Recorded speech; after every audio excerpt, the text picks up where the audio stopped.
Williams relieved with, I believe, 5 years left on his deal. Yeah, it was the biggest contract in NBA history, I believe, with head coaching hires. And then after one season, they let him go. Now, for me, when I heard the news, I'm like, really? Who's going to take over for the Pistons? This team lost 28 consecutive games. They were god awful. And I understand, like, did not live up to expectations, but at the same time, you're building a culture there. And this is now their third head coaching relieved in a row the last 3 seasons. I don't love it. And especially because you're going to have to continue paying Monty Williams for the next 5 years. Who is out there that they're going to be like, oh, I want to go to Detroit and fix them. I definitely want that job. And if you're Detroit, you have other problems that are way bigger than Monty Williams. Like he just had got fired from the Suns from some massively disappointing playoff runs there.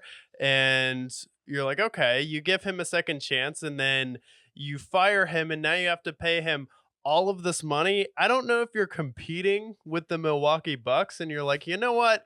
Milwaukee seems like they have it figured out. They got to the NBA Finals and won a title. And you know what these teams that win do? They fire a bunch of coaches and have a bunch of dead money that they're paying to coaches on their cap. So you know what we're going to start doing? We're going to start accruing money just like the Milwaukee Bucks, firing our head coaches and then just have a bunch of money that we're paying to head coaches here and then not really have a plan for another head coach coming in because I don't think anyone's looking at like, I really want to go into that Piston situation and just wow them. I don't know if they're going to get like the head coach from Michigan there. I don't know. Maybe James Jones comes in and he's going to coach them.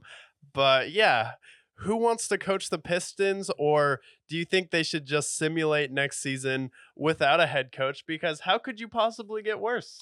Hey, I mean, remember the 2017 Warriors once said like they don't really need a head coach, and maybe the Pistons team that did lose 28 consecutive games, maybe they don't need a head coach. Maybe no matter what, they're still going to suck. So if we want to go with that same mentality, I mean, Cade Cunningham is a solid player, but the rest of the team around him, like, what will they do? Maybe this is a team where this team is so bad that they don't even need a head coach. They can lose without one. So I think that's maybe the path that they go. Maybe they go after someone like a Udonis Haslam who found a way to milk playing the last 5 years of his career. Maybe he Luke can do the Walton. same thing. Yeah, Luke Walton. Maybe they can get another flashy name, but I don't know. I just don't see who would want to play or